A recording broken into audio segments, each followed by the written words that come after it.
Cynthia. Thank you very much to the Mitchell House for their generosity.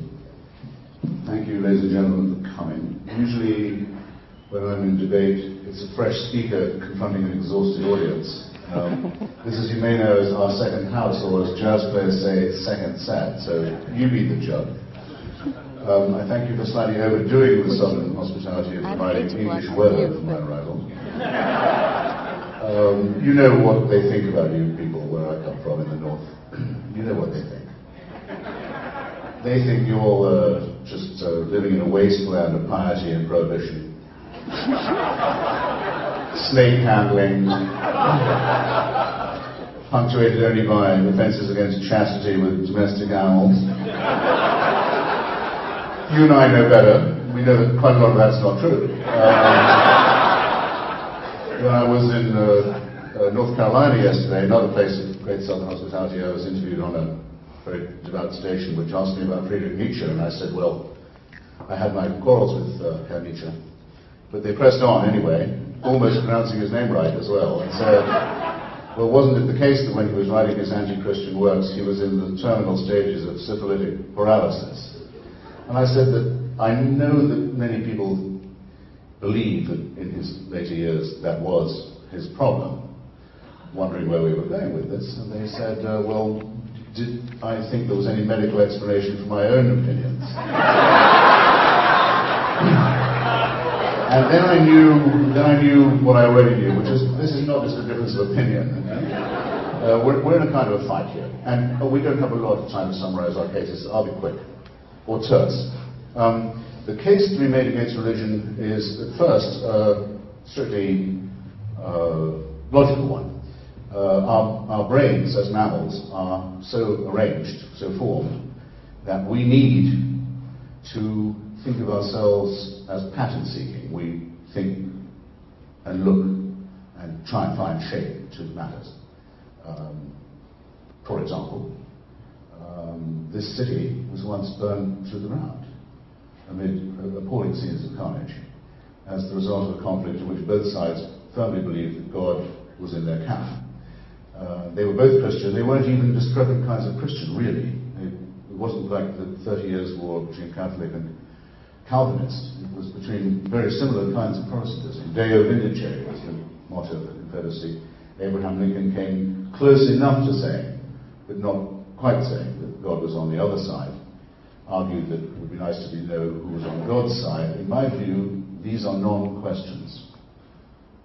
They may be important to us. We may wish to give ourselves enormous importance and consider ourselves to be the centre of events, but God didn't even notice this conflict going on. Not just because there's no such person. As W.H. Auden begins his wonderful poem, The More Loving One, where he says, in a phrase that some have a couplet that Joseph Brodsky believed could be itself the foundation of a religion, where he says, if affections unequal be, let the more loving one be me. He believed that poem says, looking up at the stars, I know quite well that for all they care, I can go to hell. Religion begins when we don't know anything like that. We look up at the stars and we think that they're arranged for our convenience, that God put them where they were. We don't know even that our own planet goes around the sun. We don't know about orbits or planetary revolutions at all. But we're still seeking for an answer with no information. We don't know that diseases are caused by microorganisms. We think they're a curse, perhaps, or a punishment. We don't know any of the things we need to know, but we have to try. And just as you'll find today, that intelligent people, ill-informed or uninstructed, will prefer a conspiracy theory to no theory at all, well, we're stuck with the first and worst interpretations that our species came up with. Let me put it like this. Let's not quarrel about exactly how long the human species has been on the Earth. It's several hundred thousands of years, at any rate. Apparently God didn't mind about this at all, took no side in it, took no hand in it, didn't choose to reveal himself until the last 5,000 or 6,000 of these years. An instant, not even an instant in evolutionary time. At that point, we're asked to believe, disclosed himself and his deep instructions to us, only in some parts of the Near and Middle East. Eons went by, humans were born, died, suffered, expired of horrible diseases, died in childbirth, fought and killed each other for random reasons. God took no interest at all. Just recently, it's been decided that there should be revelations. Well, now there are some of us, ladies and gentlemen, who simply are not so made that we can believe anything as stupid as that, or as simple-minded as that, or as immoral as that. And I stress the immorality because it's not just the case that religion is man-made and is confected by humans to answer sometimes questions that don't arise, such as, why do good people die in hurricanes? That's a stupid question. They die because there are hurricanes. We live on a cooling planet which has a turbulent weather system. This kind of thing will happen. Don't worry about why it happens to any one person or another. It's a silly question. Not just that it's the wrong answer to a non-question, but that it proposes answers that make good people, people of ordinary decency, behave worse than they otherwise would. And this too arises from the man-made character of the belief. If you take the view that God made man, you would expect to find that the worshipping process was approximately even across cultures and preached something like similar morality and similar ethics and had a roughly similar story, discrepant through languages and time and culture perhaps. But if you make the opposite assumption, because the first assumption leaves too much unexplained, make the opposite assumption that man made God, then it would explain why there are so many gods. There suddenly is no mystery. It would explain why so many of the cults of God are completely irrational, hateful, tyrannical. It would also explain why they quarrel so much with each other and about so little. The massacre of Muslims by Muslims in Iraq, the massacre of Christians by Christians in the Balkans, just to take recent example. 60 seconds. Ha! Barely got my trousers off, but I hope that the gesture is promising of future engagement. Well, this is the principle on which we who say that the secular and the non-believing is both the more rational, the more truthful, the more consistent with the far greater and better evidence that we now possess to explain what used to be inexplicable. And also, I'll just take 30 seconds if I may, to claim that, of course, we understand the numinous, we understand the transcendent, we understand the need for music, for poetry, for architecture, for wonder, for awe, for philosophy. We can see through the Hubble telescope more marvelous things than the burning bush could ever offer us. And ever since Lucretius and Democritus and Epicurus and the discovery the world was made of atoms and that the gods don't care about us, if they exist at all, they're too smart to bother with our quarrels. We have a tradition unfolding through Galileo, through Spinoza, through Jefferson, through Einstein. And you who, unlike my humble self, were lucky enough to be born Americans, I only took my oath last month. By the way, I wanted to say this for a long time, my fellow Americans.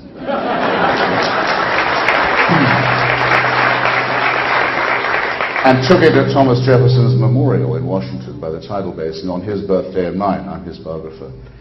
Realize that you don't know how lucky you are to live in a country that says, no, the clergy cannot determine through the state what you may think, what you may do, with whom you may sleep, what you may eat, what you may think, what you may read. Appreciate this. Appreciate the wall of separation that Mr. Jefferson helped to create for you. And join me in saying, before my repast, Mr. Jefferson, build up that wall. Thank you. It's probably worthwhile to simply note at the outset that the proposition before us is God is not great, how religion poisons everything, the title of Professor Hitchens' book. But when I was first asked to debate Christopher Hitchens around this book, God is Not Great, I swallowed hard. I know he can be a little bit caustic in public forums, but I agreed. I assumed I could remain civil and engaged. Even without having seen the volume then, I agreed, went ahead in the spirit of constructive dialogue. But then I started doing the relevant reading and research. It quickly became clear that Mr. Hitchens' opinions represented abomination to anyone like myself raised in an upright home in Louisville. It's a sad thing when you have to judge another human being as fundamentally misguided, even damned. How he could prefer Johnny Walker Red Scott to Pappy Van Winkle bourbon, I do not know. As Walker Percy notes, drinking scotch is like looking at a picture of Noel Coward. I don't know what that means, but it can't be good. But while drinking bourbon is a little burst of Kentucky sunshine. Now, interestingly, to pick up on some of Mr. Hitchens' remarks, of course, Lincoln, who believed in God, though he was not an Orthodox Christian by any means, it was Lincoln, of course, who reached out to the South, who said, with malice towards none, with charity for all. And moreover, Auden was a Christian, by the way. And I think his panegyrics to love and forgiveness are exactly the best of the inspiration of the Christian tradition. But let me, having touted bourbon, now say there's no accounting for taste. So I'll confine myself this evening to Hitchens' much more understandable critique of religion. He's wrong there too, but it's a little more forgivable, I think. So Hitchens writes, quote, "Religion comes from the period of human prehistory when nobody had the smallest idea about what was going on. It comes from the bawling and fearful infancy of our species and is a babyish attempt to meet our inescapable demand for knowledge as well as for comfort, reassurance, and other infantile needs." More specifically, Hitchens criticizes religion, and this is my list but taken from his book. 1, as man-made and anthropomorphic. 2, inspired by fear, schadenfreude, even a death wish. 3, meddlesome. 4, belligerently dogmatic. 5, corrupting of morals. 6, sexually repressed and repressive. 7, simultaneously servile and solipsistic. And perhaps most importantly, simply false, even disproven. Now, again, it would be interesting to hear from religion whether they can in fact be all things to all people in that way. But I would begin my own remarks by saying some version of religion, including organized Christianity, is simply guilty on all counts. I was initially inclined to say guilty save for the charge of falsity, but religious faith has certainly taught falsehood in the name of God. Everything from the earth-centered universe to the inferiority of women to the justice of race slavery. One has to distinguish, however, between the goodness of God and the failings of religion. Religion as such is not great. It's subject to all the human fallibility, sinfulness of any human activity. Religion as such is not great, but God is. In fact, it's in apprehending or seeking to apprehend the reality of a holy and transcendent God that moves one most clearly to see the devastating impact of human history, human sinfulness, including church history, to be sure. And we have to choose between TV and the audience. Fair enough? But here's the kicker. You hasten to add, of course, that both theists and atheists, both the traditional church and the secular state, including, yes, the America that both Hitchens and I love, all of the above are guilty of atrocity. It isn't only pederastic priests or sadistic rabbis who torment children. It isn't only crusading Christians or Islamo-fascists who commit mass murder. Would that it were so, for then we could indeed blame religious conviction for all the ills of the world. But alas, the worm at the heart of human nature goes deeper than that. It touches even scientific rationality, which is clearly Mr. Hitchens' creed of preference. But here's the point. Science itself is anthropomorphic. Science itself is man-made. It will have certain canons of evidence and rationality, but so does theology. They're not the same, but they're not simply unscripted. Now, here's the point again. Secular values can occasion just as much cruelty as religious ones. Scientific reason can orchestrate just as much bloodshed as so-called superstitious prejudice.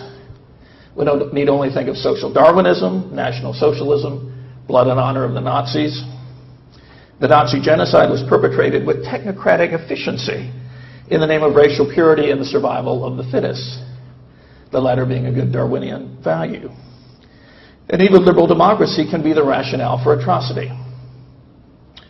We must never forget that in the bombings of Hiroshima and Nagasaki, over 200,000 innocent civilian lives were taken, and that in the name of a democratic society, our own, and in the name of national defense.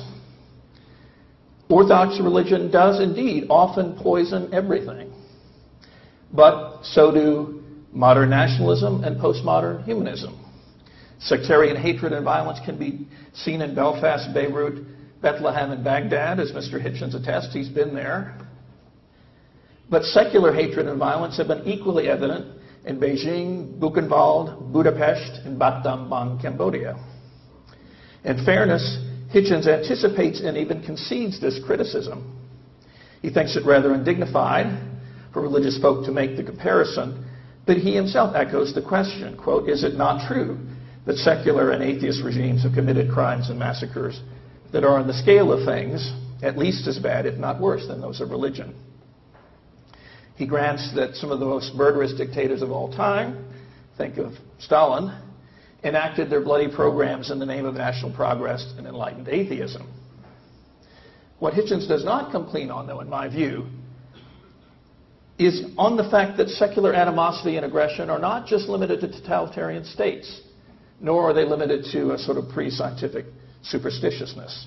In addition to Hiroshima and Nagasaki, we should mention the Battle of Bull Run, the Bear River massacre of Native Americans, the Bay of Pigs invasion, just to stick with the bees.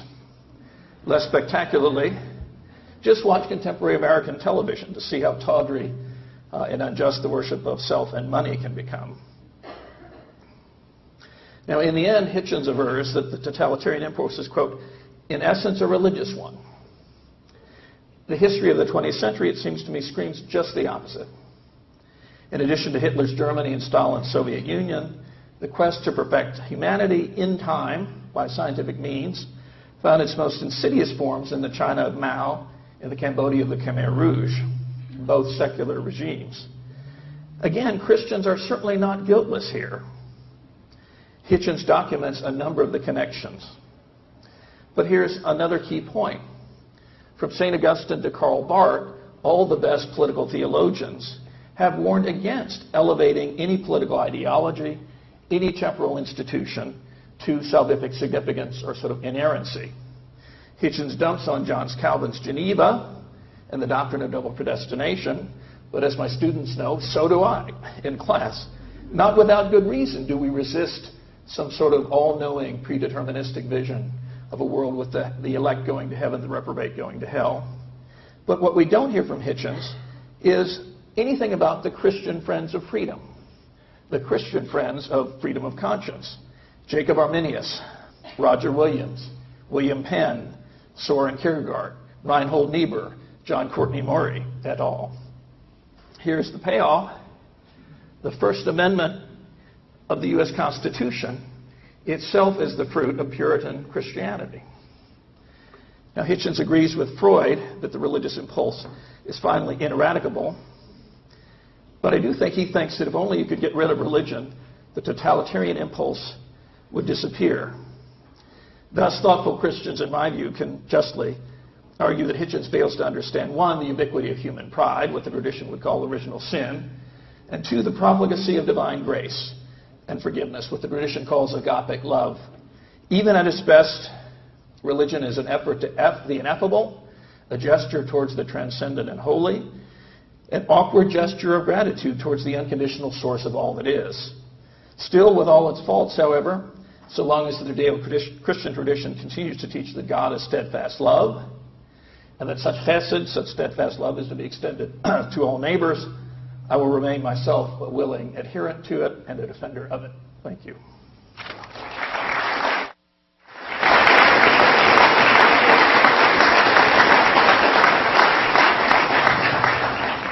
We're going to take about 10 or 12 minutes for a point-counterpoint between our two debaters, starting with you, Mr. Hitchens. Well, now, it won't have escaped your attention, ladies and gentlemen, that the difference between us is narrow, perhaps, but very deep. On what one might call secular questions or ethical questions, we seem to be very much of one mind. I couldn't really have asked for any more concessions in one speech than were just made. Many of them quoting myself as if to add honey to the mixture. And I gather that Calvin was wrong in saying that sinners will go to hell. I don't know on what authority you say you don't believe that. But then I never knew on what authority Calvin said he did either. This to me is a non-subject, I must underline. However, my presentation, conceited, sneering, English, condescending. Not at all matched by the extreme modesty, I might almost say humility, of Professor Jackson's, conceals the fact that he claims to know something that he cannot know. He says religion may be everything I say, but God is love. I want to know how he knows that. I want to know what his sources of information are. I want to know what his authority is for saying, not just that he knows that there is a God, but he knows that the God is benign and has some sense of what his mind and his intimate details are. I know this much about all my fellow creatures and all my fellow mammals. They don't know that.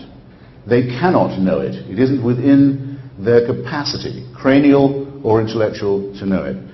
And my case stands precisely because that's true. I can't prove there is no God, but I can say there's no evidence for believing that there is one. When someone says not only is there one, but they know his mind, his intentions, his nature, they're out of the argument by definition, because they still, because of our culture that privileges the idea of faith, in other words, the willingness to believe something with no reason, can come before you and say, well, that's the way I am. I think those people are discarded from the argument at the very beginning. But let me not say that that empties out the professor's case. I'll take now, in the minutes I have, specifically and directly, his challenge about secular evil. And in my book, I have an entire chapter devoted to this refutation, available, by the way, at fine bookstores everywhere. In Russia, until 1917, millions and millions of Russians have been told for hundreds and hundreds of years that the head of their state, the Tsar, was not just the absolute dictator and ruler of the country, owner of almost anyone in it, but also the head of the church, and something a little more than human, if a little less than divine. Picture yourself now, if you can, as Joseph Stalin, a Georgian conspirator, a thug, and a seminarian who studied for the priesthood for a long time.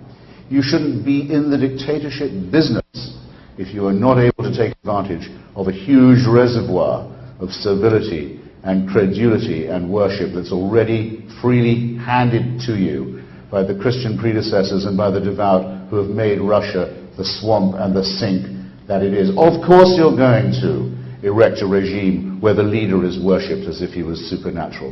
Of course you're going to have heresy hunts every day to find out who the traitors within the church are. Of course you're going to have inquisitions to torture people into saying things that no one can believe. Of course you're going to announce that agriculture from now on is miraculous and you can have 3 harvests a year because of the pseudo-genetics of Lysenko. Of course you're going to do that, as has been done several times in the attempt to replicate the trick pulled by the Christians and the religious in the real world. But you show me a society that has gone wrong and gone to famine and to tyranny and to dictatorship and misery and shame and torture because it followed the precepts of Lucretius and Democritus and Spinoza and Jefferson and Russell and Einstein, and then we'll be on a level playing field. But that's not what my antagonist wants. Thank you.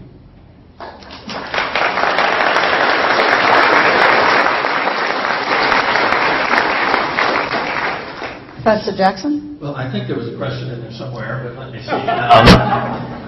First of all, the point about does it take religious faith somehow to kowtow to tyrants? This, I fear, is a repeated pattern in Professor Hitchens' comments, as though all religion is somehow foundationalist, a fan of tyranny, and to be rejected as fundamentalist and dogmatic. Number one, in communist Russia, some of the most vigorous, charitable resistors of Stalin were the Russian Orthodox Christians.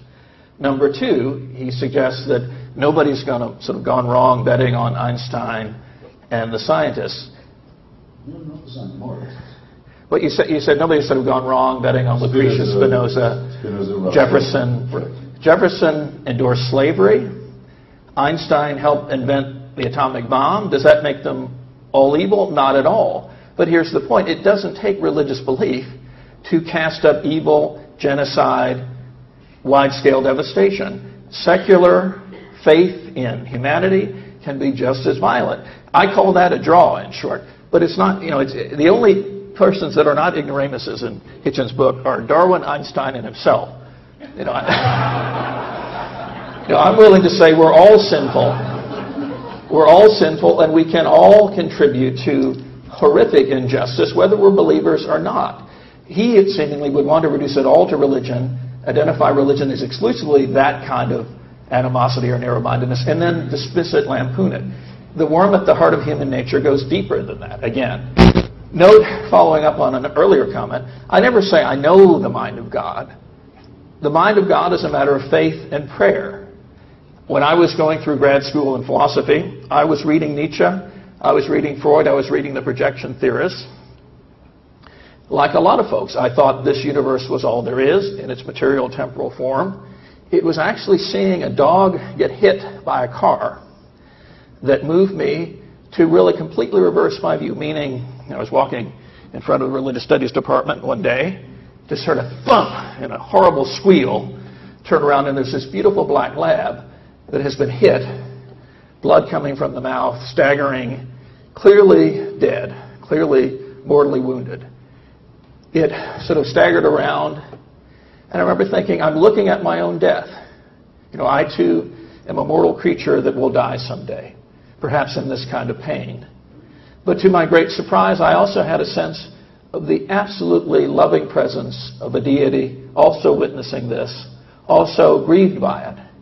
In short, in that moment, I had a sense of a transcendental goodness that holds this world in being, created it, sustains it in existence, such that I was the projected person, not God.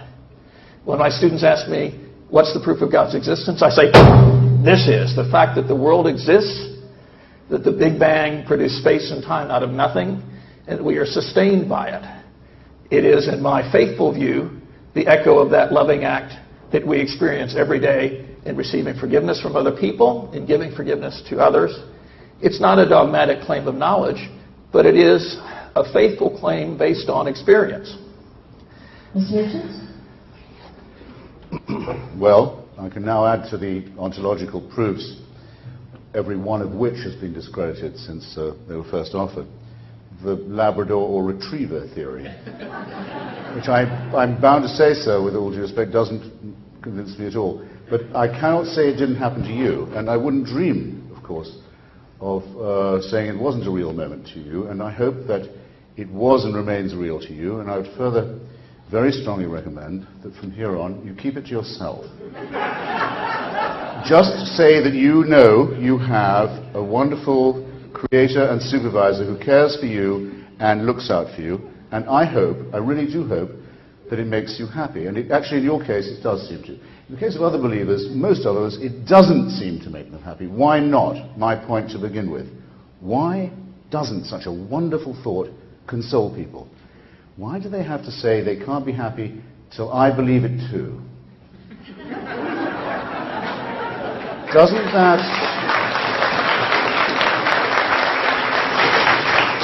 that, among other things, inter alia, argue for a slight insecurity in the original belief itself? The presence of those who won't have it discomforts them. The infidel doesn't make them happy at all. We want you to be happy too. And you know what? We'll kill you as soon as look at you if you don't. Now, I'm sorry, I have to return to this point. There are things that no morally normal person would think of doing if it wasn't that they believed in religion or in divine instruction. Take a transcendent experience that I'm sure a lot of you have had. I've had 3 times. Hold a newborn baby in your hands. I'm a pretty leathery old cynic. This must be evident to you all. Nonetheless, if you're ever going to feel that a little miracle has occurred in your life, a free gift has been given by nature, that's probably the moment likeliest to feel it. It also means you absolutely know, by the way, you're going to die at that moment, and that you have to in order to make way. Interesting point. I'm quite resigned to my own death because I know my children don't want me to live forever. And I have to get out of the way. That's just the way it is. And I hereby also highly resolve I want them to be at my funeral. I don't want to be at theirs. Now I know what I'm doing. So here's this bundle. You look at the little indentations in the earlobes that it's so impressed Whittaker Chambers and all that. And then you should be getting on with parenting. But no. First, let's find a sharp stone or a knife and start hacking at the genitalia. Because after it turns out the design isn't that great. And in a crucial feature, too. It needs to be sawn away. A lot of it needs to be sawn away. No morally decent person would do this if it wasn't for superstition. I have many other examples, but I think I will leave them. Just on the totalitarian point again. Of course there were many Russian Orthodox dissidents. There were also very many Marxist and socialist dissidents against Stalinism. In fact, they were the bravest, as they were against Hitler, even though their own ideology has been discredited. It says nothing to the credit of the Communist Party that it's fought against Hitler so much, because it fought on a basis of false ideology. It says nothing to its credit. I've been in North Korea. I'm one of the very few writers who has been to all three axis of evil countries. Now I know what a truly religious state looks like. Now I know what it's like to praise all day and all night. Now I know what it's like to say thank you all the time to the dear leader and the great leader. Now I know what it's to be like in a real country that's only one short of a trinity. And just you be lucky, you'll never have to find that out for yourself, as long as you stay secular. But tell me again, then, what was the religious inspiration behind Pol Pot and Mao? Well, the religious inspiration of the Khmer Rouge was the restoration of what they call the Angkar, the ancient Buddhist autocracy, unchallengeable millennial Oriental despotism. The Angkar was the name, the old Buddhist name, of the Khmer Rouge Central Authority, based on that and on Cambodian anti-Vietnamese racism. It's the same with the current hideous dictatorship in Burma, which I refuse to call Myanmar.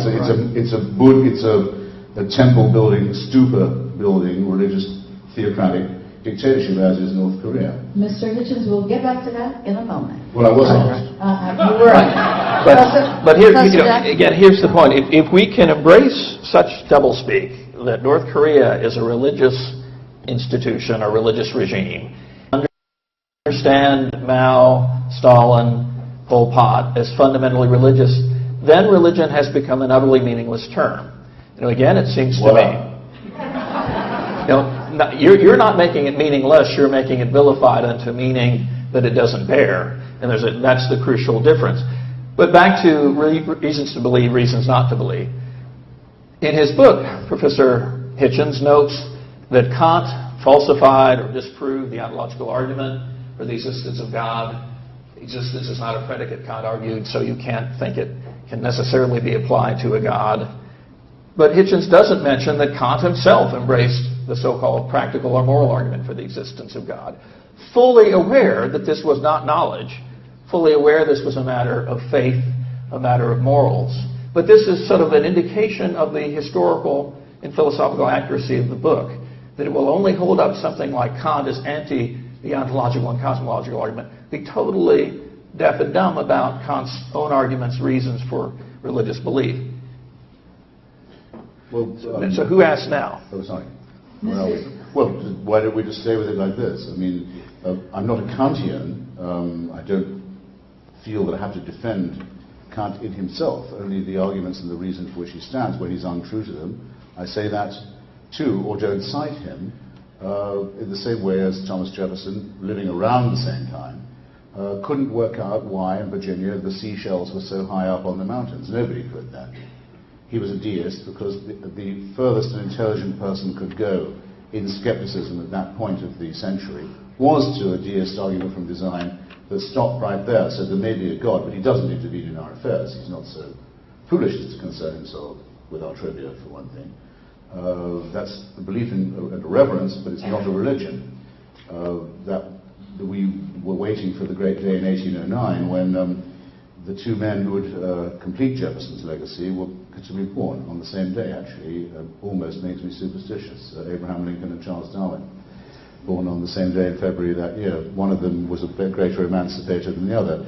Lincoln finished Jefferson's critique of slavery, and Darwin answered his question about where those seashells come from so high up on the mountain. But Kant didn't know any better. We do. We don't have any excuse for dicking around, excuse me, on this point. We do have a lot better information. We do know a lot now about the nature of our species internally, our kinship with other creatures, our origin in common with them, the fact that we have been lucky enough, or not lucky enough, because that's solipsism in itself, to be not among the 99.9% of species so far to have occurred on this planet who have become extinct.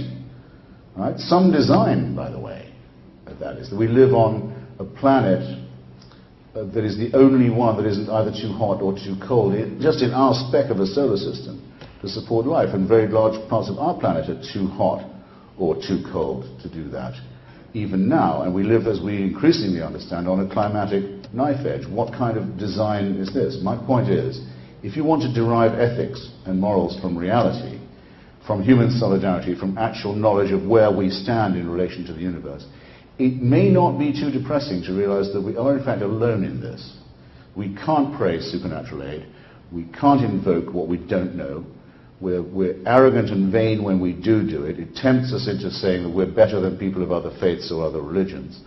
And that if we understood we were all stranded on a rather difficult shore, born into a losing struggle, with every day of our lives being more and more subtracted from less and less, the stoicism of that conclusion might make us turn towards each other in a more interested and definite way, and would demonstrate more integrity and would free us from the great retardant of human civilization, the realm of illusion. Professor? Sure. Last point, and then Sure. closing remarks. I think a key point to make here is, again, there is a lot to be debated with respect to Darwin, Einstein, evolution, atomic physics. I'm certainly a believer in evolution. But number one, Darwin thought the laws of evolution themselves were designed. What Darwin disputed was that any particular outcome of evolution was God's design. But secondly, again, what I'm trying to resist in Hitchens is this tendency to think that he knows what science has to dictate. I mean, what you just offered is a wonderful sort of principled take. But number one, that's a lot of article of faith there, to claim that you know that there is no deity behind it all, that you know sort of what the laws of biology mean. I just got back from a conference at Harvard on the evolution and theology of cooperation, where some of the most high-powered game theoretical sort of mathematical biologists were in attendance.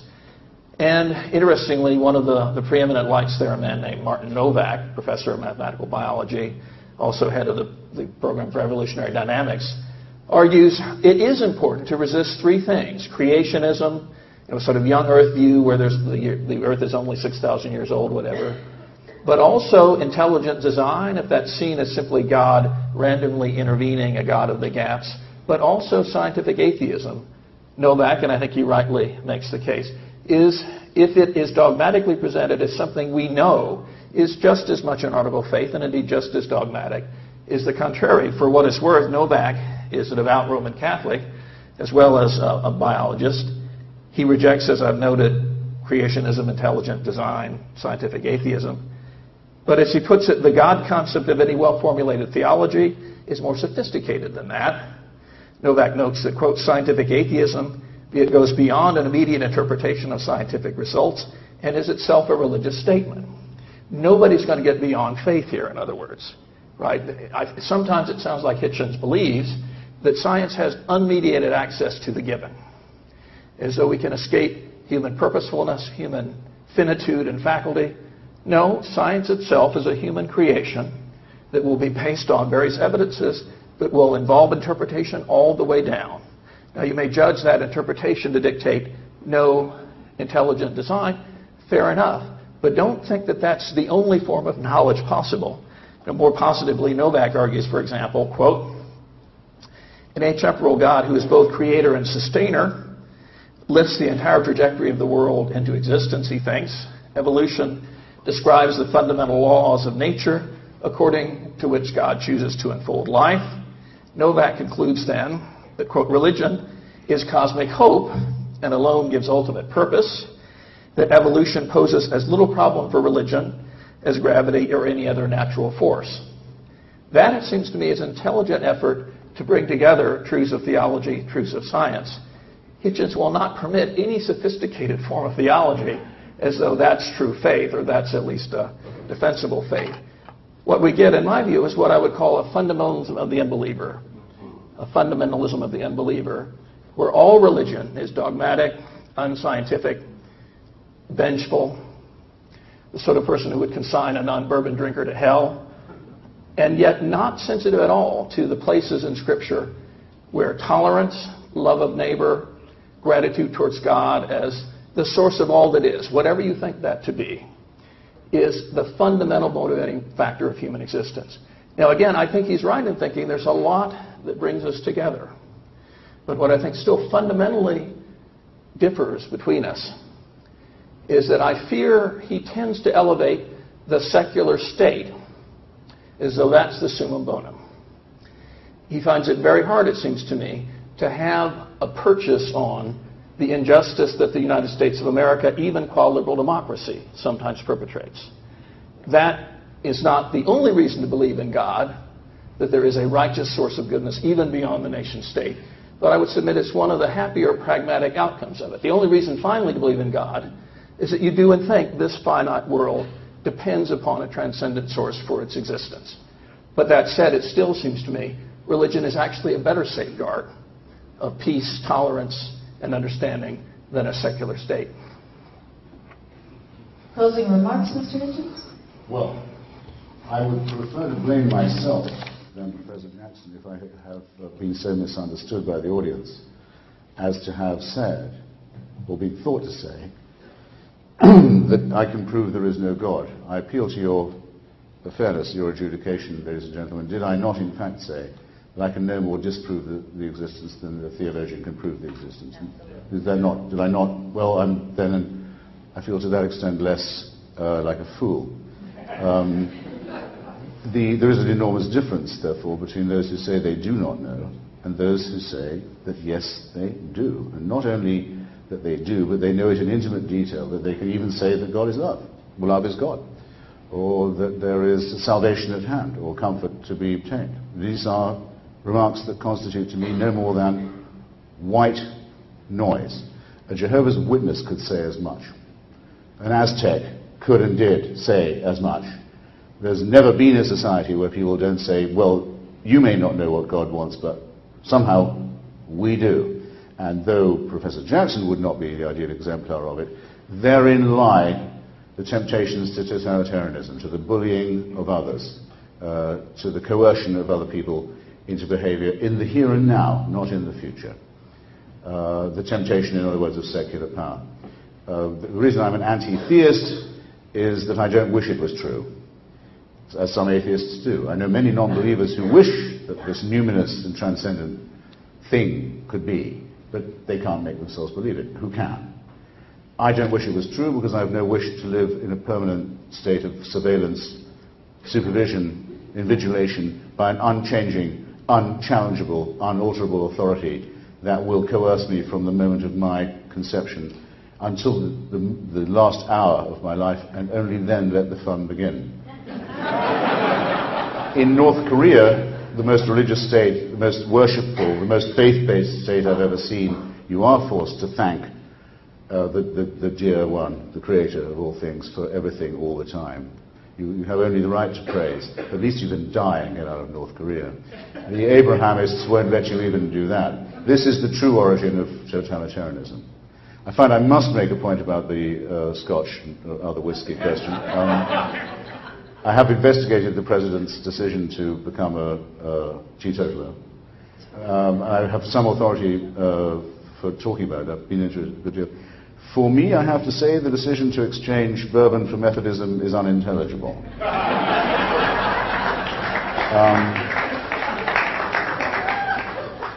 I can only picture that the other way around. But if the President wants to say, because I think he probably is one of those people who shouldn't touch a drop, that Jesus got him off it, I don't mind. You see, I don't mind that at all. I do not mind that. He says, Jesus got me off it. I know how he got off it. Laura Bush said to him, it's Jack Daniels or me, asshole. An expression that has been used in secular terms in the state of Texas many times. And you do that once more, I'm leaving, I'm taking the kids. This is a secular event, a rather banal and rather sordid one. If he wants to invest it with the name of Jesus, that is absolutely fine by me, because he doesn't come by my house and say, now, guess what? It's prohibition time. Christians know what you can drink. No, that's all the difference, it seems to me. It's a vital and absolutely essential one. I'll just finish on the totalitarian point, because I know it's in everyone's mind, and I've devoted the whole chapter of my book to it, to the relationship between spiritual and secular totalitarianism. I think I've indicated why I think that the desire for an all-powerful source of worship and thanks is a servile need and has the origins of totalitarianism in it. I'll just add that it's not correct to describe fascism and National Socialism as secular movements. The fascist movements of southern and Mediterranean, Adriatic and Eastern Europe were all of them allies of and proxies of the Catholic Church. Franco, Salazar, Mussolini, all of them had a political concordat with the Vatican. The same with the fascist government in Croatia, the Ustasha. To be an Ustasha member was to be a Catholic. In Hungary it was the same with the Arrow Cross. In Slovakia, the actual titular head of state of the Nazi puppet regime was a man in holy orders, Father Tiso. Nazism was pagan, it's true, hoped to supplant Christianity with another form of superstition based on Führer worship and German Nordic god worship, but that didn't prevent the Catholic Church from ordering every priest and bishop in Germany to celebrate Hitler's birthday from the pulpit every year until the end. It didn't prevent the Church from refusing to excommunicate anybody who took part in the final solution. Not till long after the war was a member of any political party excommunicated by the Catholic Church, and that was any Italian who would vote for the Communist Party. Joseph Goebbels was excommunicated from the Roman Catholic Church, but he really had committed a sin. And you know what it was? He married a Protestant. Magda. Then you're in trouble. Does this not prove religion is man-made? I would suggest that it does. Thank you. Even unto death. Take the village of Rochambeau in France, in occupied France, who in their Huguenot community sort of protected Jewish children against the Nazi occupiers. There are a lot of mixed pictures on both sides. Now, here's the point about belief in God. Hitchens said that I claim to know that God does not exist. You may not have said it here, but you certainly say it in the book. That is, it's very clear, you say explicitly, that belief in God is false, even disproven. That's a whopping epistemic claim that seems to me not, in fact, betokening the kind of epistemic humility that you and I at our boast, I think, would both want to recommend. I've never myself said that I know God exists or that I know the will of God. If you listen to me carefully, I talked about faith and a belief. Not epistemic hubris, but the effort, at least, of acknowledging human fallibility and limits. Now, perhaps the key point of all, Jack Daniels is not a bourbon. Jack Daniels is Tennessee Sour Mash Whiskey. It's not bourbon. It's not Kentucky, I'm sorry. Yes. I can live with it. Exactly. See, if you want to know the corruption of his mind. But a couple of more concluding points. Just with fairness to Scripture, fairness to Judaism in particular. Hitchens writes about the pitiless teachings of the God Moses, who never mentions human solidarity and compassion at all, page 100. What then are we to do with Leviticus 19:18? You shall not take vengeance or bear a grudge against any of your people, but you shall love your neighbor as yourself. I am the Lord.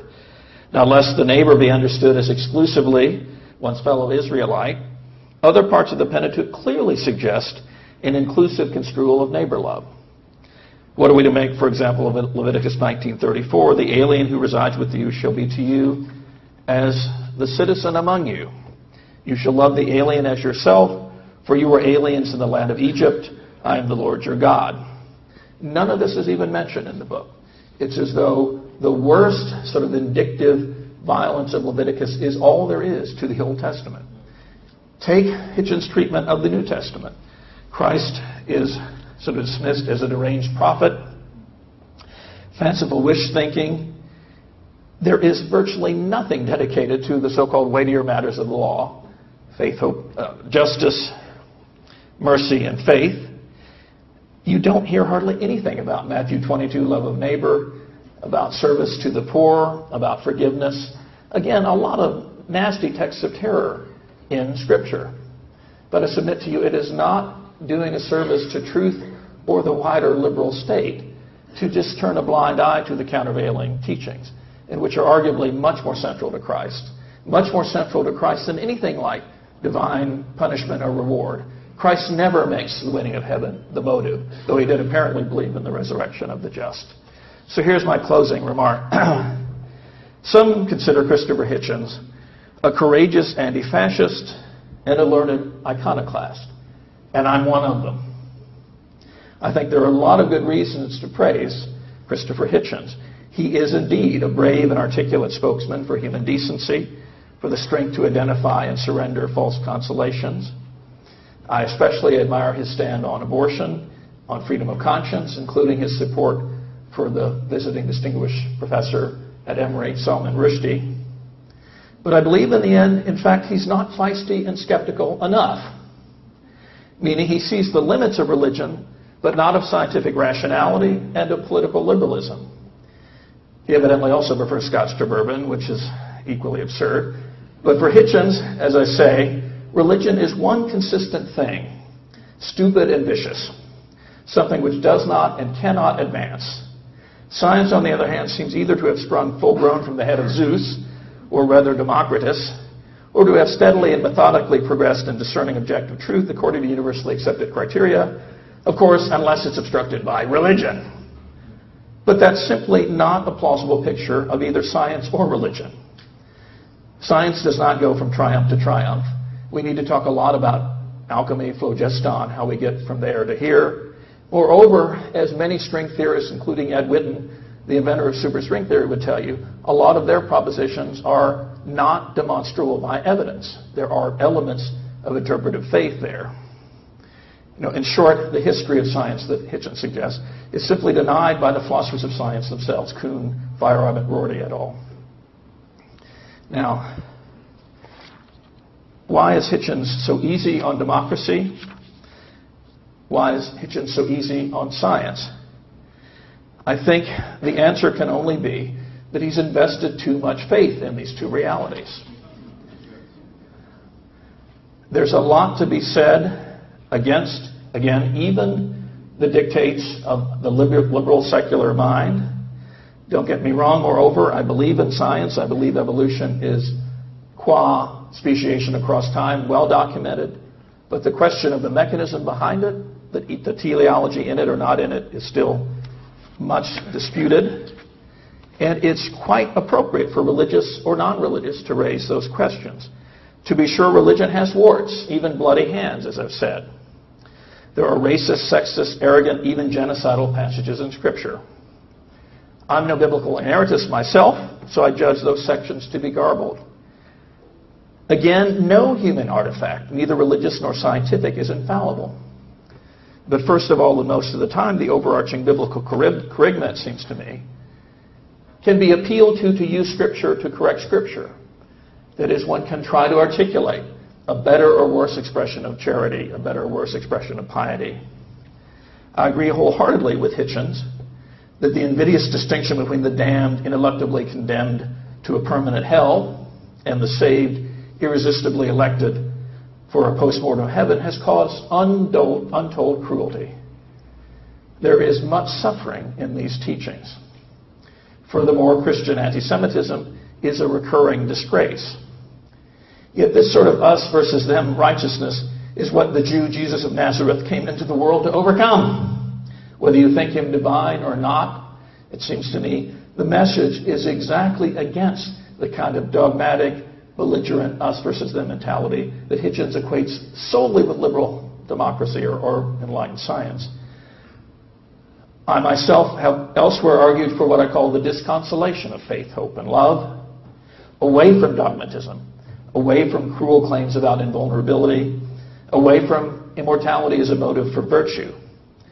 But here's the payoff. The fallibility of all human discourse and the peccability of all human hearts is bedrock to any religion that I can accept. Where Hitchens and I disagree is on the current ability of any religion to carry truth, goodness, or beauty. He thinks that all religion is the product of ignorance, fear, cupidity, and or malice. He asserts explicitly that religion, quote, cannot possibly get along without great fraud and also minor fraud, unquote. But that's to treat TV faith healers who pimp the gospel for money, Peter Popoff comes to mind, as though they're on a par with Simone Weil and Desmond Tutu. Is Desmond Tutu a fraud?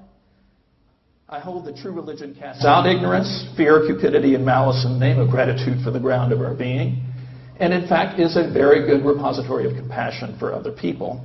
Is it the only one? Not at all. But I look forward to the day when Christopher Hitchens will fully recapitulate the course of one of his heroes, W.H. Auden, and move from pink leftism to neoconservatism to Christian charity, and then beyond them both. I don't want to hector him with this, though, lest I be preaching. Thank you. To invoke moderator's privilege to open the Q&A with a question about a hometown preacher widely admired, if not revered here, Martin Luther King Jr. Mr. Hitchens, at the 4 o'clock session, you made some provocative comments about the Reverend King, in which you suggested, and pardon me if I'm putting words in your mouth, but that he didn't really believe in the Bible that much, but it was a document that he could safely use in the South. Would you talk about that again? Yes.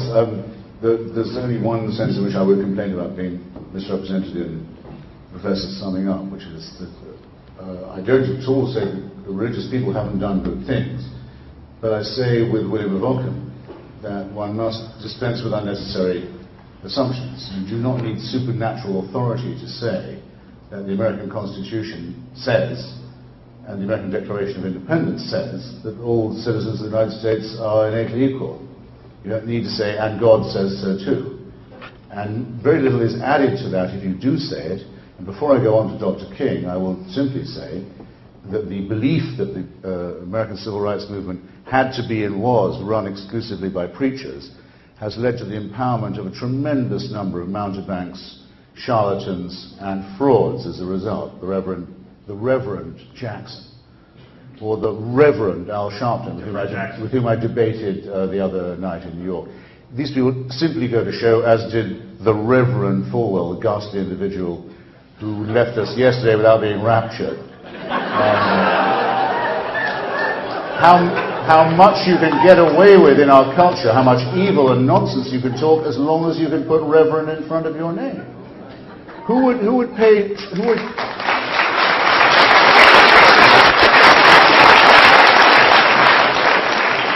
In what way does this revolting tub of guts deserve our respect for his being a man of faith? In no respect. A man who would go around saying, the Antichrist is among us, and I can tell you he's already here, he's an adult Jewish male. This is the ravings of a clown. People like that should be on the pavement outside the TV studio, like the crackpot here, selling pencils from a cup. He said, come in, Reverend, tell us more. Disgraceful, culturally retarding. Now, of the Reverend King, I know the following. That he was a close student of Karl Marx and Georg Friedrich Hegel, that he surrounded himself with secularists and socialists and communists in his entourage and was not just attacked for doing so, but set upon for doing so by the Federal Bureau of Investigation, who sent him letters of blackmail trying to get him to commit suicide. That among those people in that entourage were great black secularists like Bayard Rustin and socialists, and A. Philip Randolph, the leader of the Pullman Car Union, who actually were the men who organized the March on Washington. They didn't say, God says black people must be free in this country. They said, black people have a right that is already theirs, that is innate. And we don't have to use supernatural authority. I think that's far better. I think Dr. King honored it in his actual practice. And I'll go further and say that in his speeches, where he kept repeating them, he had favorite tropes. I've been to the mountaintop, the last speech he made. You can't watch that speech without cracking up, at least not if you're me, any more than you can watch Nina Simone singing that week, The King of Love is Dead. You can't. Leathery old cynic though I am, you can't watch it without cracking up. Even if you know that King had made the mountaintop speech, saying, I can't see any further, I can't go any further. Many, many times. It was a favorite of his. Just be glad that he didn't believe in the book of Exodus. Just be glad that when he said, let my people go, that's all he meant.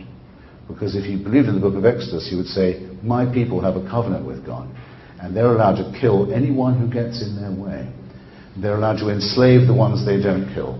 They're allowed to kill all the children except for the female virgins and keep them as slaves for purposes better imagined and described in the name of and by the orders of God, in order to steal the land of the Canaanites, having massacred the Jebusites, the Amalekites, and the Hivites. We should all be grateful, I think perhaps not least since we're met in the state of Georgia, that Dr. King wasn't a Christian in that sense. It's a work of supererogation. It's superfluous. If you cannot derive human rights from the struggle for rights themselves, and you require supernatural support, it seems to me you have no confidence in your own case. And I have complete confidence in the case of human rights, and will stand here and defend it, and don't feel that I need to say I have God on my side, because for one thing, I don't. And for another, I have no right to talk in that tone of voice. And if I did, I would hope you would suspect me. There.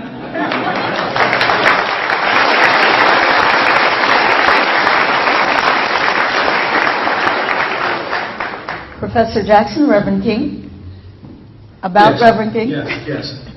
As I said at the 4 o'clock meeting, I'm prepared to let this issue be the litmus test on Hitchens' epistemic humility, on what he claims to know or not know, who's being dogmatic, who isn't. In his book, Hitchens argues that because King did not condemn his enemies to hell, he was, in quote, in no sense a Christian. King was a Christian in name only. Indeed, according to Hitchens, quote, he was a profound humanist whose legacy had very little to do with his professed theology. I would simply ask this: can we write off King's own self-understanding so readily? And indeed, how would we know that what he said was what was really moving him when he came back over and over again to the kitchen table epiphany in Atlanta, to a sense of God's presence? It was actually during the Montgomery bus boycott. But he would repeatedly say, I can't retreat to mom and dad. I have to have faith in a power larger than myself. And moreover, when in Stride Towards Freedom, King criticizes Marxism, criticizes communism. He does so explicitly announcing a departure from those creeds. Can we really say he was not honest when he insisted that Christ provided the spirit of the civil rights movement, Gandhi, the practice, the method? Can we really reject King's writings on agape as the expression of God's nonviolent love that was absolutely crucial for him? Now, don't get me wrong. King may be wrong. Right? There may be no God. It may be that agapic love is simply an illusion. But to say that you know that King was really a humanist would rather be like my saying of Hitchens, because he does not consign his enemies to Auschwitz and the killing fields of Cambodia, he's in fact a Christian. And his atheism really has little to do with his own agenda. It's exactly the same move. You're claiming an absurdly reductionistic account of a view and then rejecting it as the only possible one. Moreover, saying, because King does not consign his enemies to hell, he can't be a Christian. I could just as readily and wrongly say, because you don't consign your enemies to Auschwitz, you can't be a humanist. Only a humanist would do that. So you must be a Christian. It's that sort of disrespect for someone's own self-understanding and taking it to be simply a misstatement or not really operative. That troubles me. And I think it really does suggest a kind of dogmatism about secularity that can be just as vicious and just as destructive as a religion. I think Mr. Hitchens wants to respond. Well, I think I'm obliged to, given the sudden, I won't say southern, downward turn that the argument is apparently taken. Let me give you two small examples of two people very, very celebrated and honored in their own society, Benjamin Franklin and John Stuart Mill. Both of them wrote at length about the mere sheer fact that they did not dare in the societies in which they live affirm their unbelief, that it was too risky for them. Men who have great honor and great prestige in societies we know about and understand are within our reach. The victory of religion so far, I haven't mentioned this yet because I thought it was obvious to everybody, is very largely to do with the fact that it could stop anyone and stop them hard if they had any disagreement. And until our own day, it's been considered extremely unwise to make a profession of unbelief. Now, someone like Dr. King, who was in enough trouble already in the South, but did have the wonderful, ironic purchase and ability to say, the book that condemned my people to slavery, the book that was used as the warrant for slavery in the first place, the Bible which says nothing about civil rights, that does say about the sons of Ham does say about racial segregation and does mandate genocide and does mandate slavery and did for hundreds and hundreds of years, wouldn't it be a work of literary genius to use this book against its perpetrators and shame them? Yes, sure. Wilberforce did the same. But the American Anti-Slavery Society is founded by Thomas Paine, a brandy-soaked, this time I know I'm right, deist, and Benjamin Franklin. And many other secularists, and all the anti-slavery societies in all countries are actually founded by non-believers. I repeat, it's surplus to requirements. And the one example, I know he did admire it, but I deplore it in him, and I must say so, is that of Gandhi. If Dr. King admired Gandhi, he made a hideous mistake. The Hindu sectarianism of the man we call Mahatma, that means holy man, it's not his first name, Mohandas Gandhi, ruined independent India, caused a hideous partition of the country between Hindus and Muslims, as it had to if the Congress Party was going to be led by a sectarian guru, and did gigantic damage, as did his vile and disgraceful preaching that Indians should not resist Japanese fascism and imperialism and should resist not evil when it was at their gates, thus not being even a pacifist in a principled manner, but saying, we don't care. He said, the British should leave India to God or to anarchy, which in the circumstances of Japanese conquest would have meant probably both, or no distinction between the two, and in the meantime meant he was going to let other people do his fighting for him. A perfectly disgraceful example, a man who's responsible for a great deal of suffering by his self-righteous preachings. Same with the Dalai Lama. You may think that he's able to make moral pronouncements because he claims to be hereditary God and hereditary king. I say that the proclamation that a human mammal is a hereditary God or king is an obscene one, an absurd one, and if such a person should happen to make a moral statement every now and then, it's a coincidence. I know of no moral statement that I owe to the Dalai Lama. Do you? Will anyone in this audience get up and say, I wouldn't know this was true if it wasn't for the Dalai Lama saying so? But he does say things like, it's okay to jerk off as long as you only use your left hand. And he has tremendously complicated views on anal sex. How he knows this, I don't know. And this we do not need, because it's a rape of our privacy, and it's an attempt to use the supernatural to make people feel shameful and upset. And without it, we can well do. And out of it, we must grow. And I know nothing about human or civil rights that I owe to any holy book, and I don't believe there's anyone in this room who could say different. But note how the subject has changed from what King believed to what Hitchens believes. And I'm with you. I'm with you. Let's not celebrate Gandhi to the extent that he was unjust. Let's not celebrate the Dalai Lama to the extent that he's repressed. But here's the point. I will pay enough homage to King's conscience to believe, as he said, that he did revere Gandhi and that he did learn from Gandhi, even as I will respect King's conscience enough to believe him to be speaking the truth about himself when he talks about learning about nonviolent love from scriptures and Christ. To say that you don't need those things is not to say that King didn't believe them. And so often, I fear, you make the move that he can't believe it because I don't, so he must be a humanist. Give the man enough conscience, and this is what animates me. You can vilify me all you want, but King is not to be simply ascribed that level of bad faith simply because you don't need those things. It simply says that he was in as a trained preacher, he was in a very good position to say that Christianity contradicts the uses to which it's put by racists. He was a liar and a hypocrite. He was a liar and a hypocrite if well, he we're said, all liars. Wait, you would have to believe, as you're a Christian, that we're all liars and hypocrites. I mean, you're not going to say everyone's a liar and hypocrite except Martin Luther King. Don't be silly.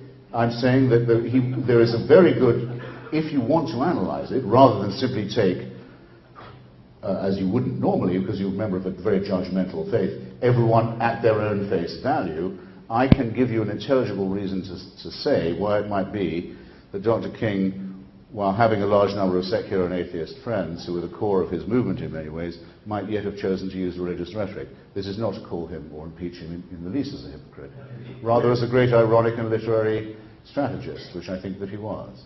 If that isn't an article of faith, that virtually everything King wrote about what truly motivated him was false, hypocritical, I don't know what is. And again, this is another one of those where you're going to have no knockdown argument. But the question is, how do we cleave to evidence? How do we cleave to sort of open-minded conversation that I think we're both committed to?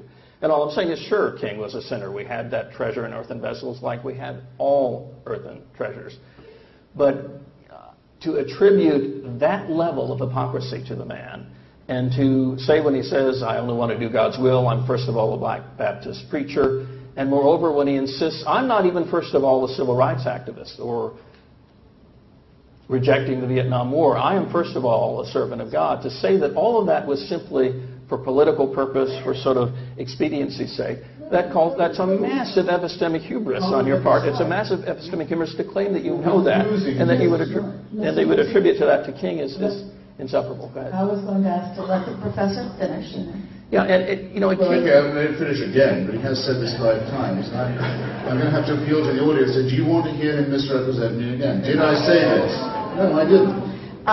Professor Jackson, please finish. Well, I'm partly referring to the book. I'll admit, I'm partly referring to the book, and I can give you page numbers if you want. It's page 176 where he says exactly this.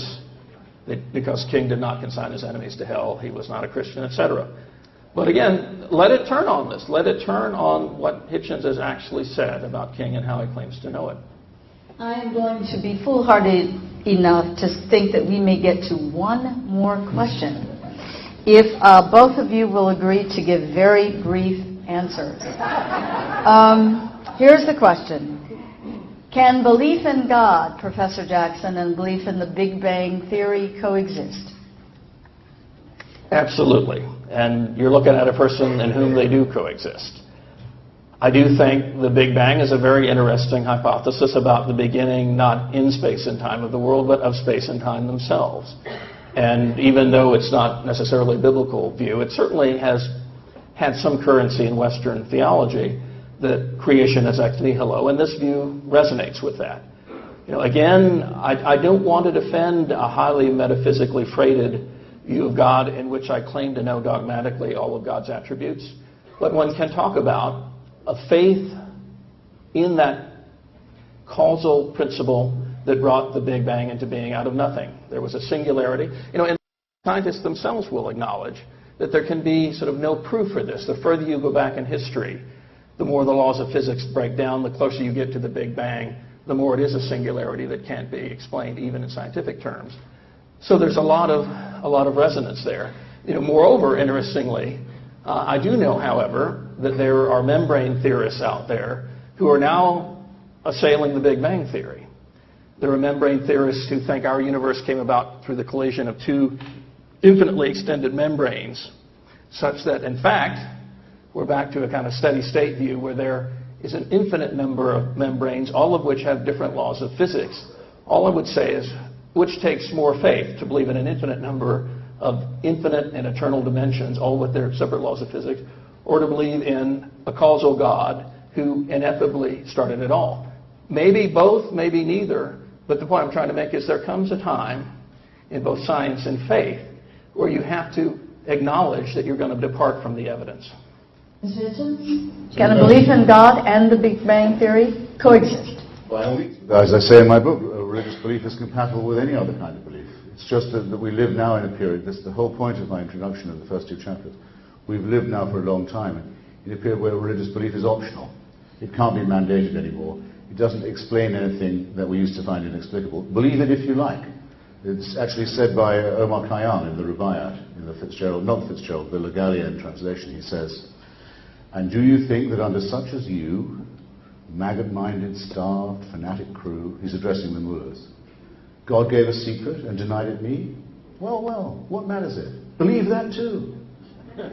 You can believe with me that this earth is a penal colony and lunatic asylum, used as a dumping ground for the rejects of higher civilizations. If you believe in the argument from design, you have to admit there's a lot going for my theory. And you may not disprove it. It cannot be disproved. it's fine. You can be a Mormon and be a physicist if you wish. It's optional. You cannot say physics confirms your Mormonism. No one would even try it. The dilemma remains for believers just what it was before Darwin, before Einstein, before Hawking.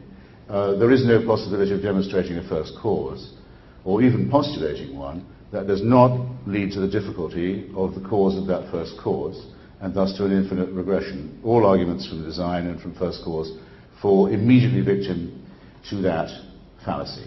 So the belief in God is compatible with belief in absolutely everything, including Satan worship, including pederasty, including fascism, including anything you wish, including flat earthery. Of course, by all means believe it, but don't try and make me believe it too. Keep it to yourself. Ladies and gentlemen, Can I have one last gesture of 30 seconds. You got 30 seconds. Let me give. This is Pappy Van Winkle, one of your bourbon. It's true. Brothers under the skin.